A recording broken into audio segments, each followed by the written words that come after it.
Welcome to one biology. बहुत ही short में आप समझते हैं मैकेनिज्म ऑफ ब्रीथिंग को। जैसे कि आप यहाँ पे देख सकते हो, मैंने क्या बनाया हुआ है, एक यहाँ पे नोज माउथ है जो inhalation process and expiration process में हेल्प करेगी। देन बनाया है यहाँ पे रफ डायग्राम लंग्स का। लंग्स प्रेजेंट है कहाँ पर, थोरैसिक कैविटी में, यानी कि थोरैसिक चैम्बर में। ठीक है, ये बड़ा सा हो गया थोरैसिक चैम्बर, और ये हो गए लंग्स जिनको हम बोलते हैं क्या, पल्मोनरी। तो लंग्स के अंदर की वॉल्यूम को हम क्या बोलेंगे, पल्मोनरी वॉल्यूम, और जो थोरैसिक चैम्बर की वॉल्यूम को हम क्या बोलेंगे, थोरैसिक वॉल्यूम। तो यहाँ पे मैंने शॉर्ट फॉर्म के फुल फॉर्म्स लिखे हैं। टीवी यानी कि पल्मोनरी वॉल्यूम, लंग्स के अंदर की वॉल्यूम। ठीक है, टीवी यानी कि थोरैसिक वॉल्यूम, जहां पे लंग्स प्रेजेंट है वो थोरैसिक। देन है पीटी यानी कि पल्मोनरी प्रेशर, लंग्स के अंदर का प्रेशर, और बाहर होगा क्या हमारा एटमॉस्फेयर। तो यहां पर भी कुछ प्रेशर प्रेजेंट होगा, जो गैसेस प्रेजेंट होगी, तो ये हो जाएगा क्या आपका एटमॉस्फेरिक प्रेशर हो गया यहाँ का। सबसे पहले हम बात करते हैं कौन से प्रोसेस की, इनहेलेशन प्रोसेस की। मैकेनिज्म ऑफ ब्रीथिंग है, ब्रीथिंग के अंदर इंस्पिरेशन भी होता है और एक्सपिरेशन भी होता है। तो इनहेलेशन प्रोसेस में हम क्या करेंगे, हम एयर को अंदर लेंगे।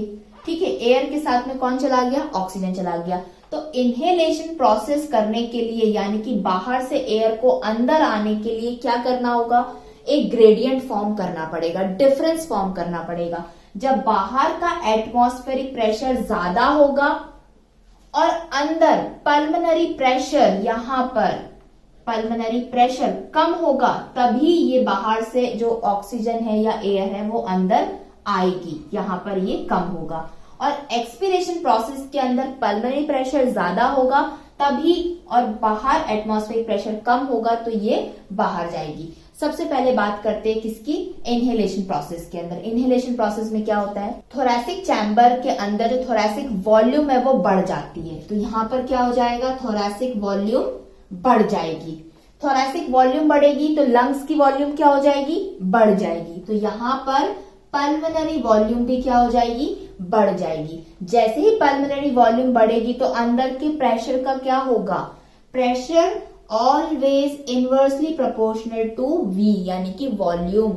जितना ज्यादा प्रेशर होगा उतनी कम वॉल्यूम, कम जगह पर ज्यादा प्रेशर महसूस होगा, ज्यादा जगह पर बहुत ही कम प्रेशर होगा। तो थोरैसिक वॉल्यूम बढ़ चुकी है, लंग्स की पल्मोनरी वॉल्यूम भी बढ़ चुकी है, तो अंदर प्रेशर कैसा हो जाएगा, प्रेशर हो जाएगा कम। तो कौन सा प्रेशर है ये, पल्मोनरी प्रेशर हो जाएगा कम। और जैसे ही ये कम हो गया तो as compare to atmospheric pressure, atmospheric pressure क्या है, ज्यादा है अगर इसकी कंपैरिजन में, तो high to low diffusion process हो जाएगा। और क्या हो जाएगा, इनहेलेशन, हम एयर को अंदर इनहेल कर लेंगे। ठीक है, ये हो गया पहला पॉइंट।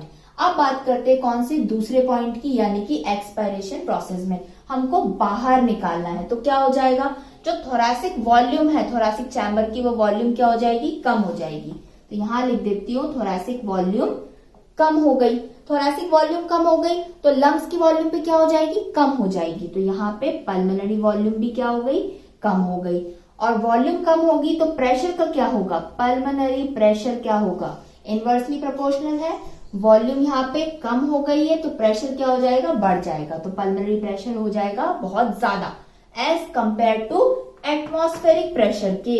तो एटमॉस्फेरिक प्रेशर यहाँ पर क्या हो चुका है, कम, और ये हो गया है ज्यादा। तो ज्यादा से कम की ओर, पल्मोनरी यानी लंग्स के अंदर ज्यादा, एटमॉस्फेयर में कम। तो ये हो जाएगा कौन सा प्रोसेस, एक्सपिरेशन प्रोसेस। तो ये हो गया एक जनरल मैकेनिज्म। लेकिन ये ब्रीथिंग प्रोसेस में दो चीजें और हेल्प करती हैं। पहली होती है ये डायफ्राम, और दूसरा क्या होते हैं, ये रिब्स। तो अब हम देखते हैं किस तरीके से ये दोनों हेल्प करते हैं इंस्पिरेशन में एंड एक्सपिरेशन प्रोसेस में। डायफ्राम जो डोम शेप स्ट्रक्चर होता है, ये नॉर्मल कंडीशन में इस तरीके से सेमी सर्कल फॉर्म करता है, लेकिन जब ये कॉन्ट्रैक्ट होता है तो ये क्या हो जाता है, फ्लैट हो जाता है। उसी तरीके से जो रिब्स होती हैं, रिब्स के बीच में प्रेजेंट होते हैं क्या, मसल्स, और इन मसल्स को बोलते हैं इंटरकोस्टल मसल्स, इंटरकोस्टल मसल्स। ठीक है, तो सबसे पहले हम बात करते हैं इनहेलेशन की या इंस्पिरेशन की, जब हमको एयर को अंदर लेना होता है। एयर को अंदर लेने के लिए सबसे पहले डायफ्राम क्या करता है, डायफ्राम करता है कॉन्ट्रैक्ट। यहाँ पे मैं लिख देती हूँ, कॉन्ट्रैक्शन किसका हो रहा है, पहला हो रहा है डायफ्राम का। ठीक है, तो डायफ्राम जैसे ही कॉन्ट्रैक्ट होगा तो क्या हो जाएगा, ये हो जाएगा फ्लैट। ये हो गया कैसा, फ्लैट हो गया डायफ्राम। ठीक है, तो पहले ऐसा था, अब ये फ्लैट हो गया, तो इतनी इसने क्या कर दी, एक्स्ट्रा जगह दे दी थोरैसिक चैम्बर के अंदर। तो थोरैसिक चैम्बर में एक्स्ट्रा जगह हो गई तो थोरैसिक वॉल्यूम क्या हो जाएगी, बढ़ जाएगी। तो इंस्पिरेशन के अंदर डायफ्राम कॉन्ट्रैक्ट हो गया तो थोरैसिक वॉल्यूम इंक्रीज हो गई।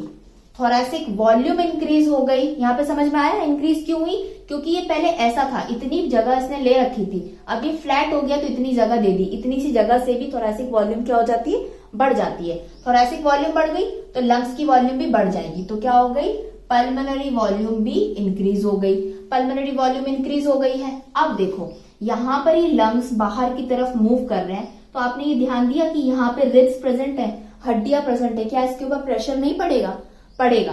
तो यहाँ पर जो रिब्स है, इसके अंदर जो इंटरकोस्टल मसल्स है, इनहेलेशन प्रोसेस में जब डायफ्राम कॉन्ट्रैक्ट करता है तब ये जो इंटरकोस्टल मसल्स है ये भी कॉन्ट्रैक्ट करती हैं। जैसे ही ये कॉन्ट्रैक्ट करती हैं तो ये रिब्स आउटवर्ड्स बाहर की तरफ आती हैं और ये साइज में बढ़ जाता है कौन, थोरैसिक चैम्बर। तो थोरैसिक चैम्बर की वॉल्यूम बढ़ेगी, थोरैसिक वॉल्यूम भी बढ़ गई और पल्मोनरी वॉल्यूम भी बढ़ती है। तो डायफ्राम हो गया कॉन्ट्रैक्ट, फ्लैट हो गया, इंटरकोस्टल मसल्स भी कॉन्ट्रैक्ट हो गए जिसके कारण रिब्स बाहर को आ गई, अंदर और जगह मिल गई।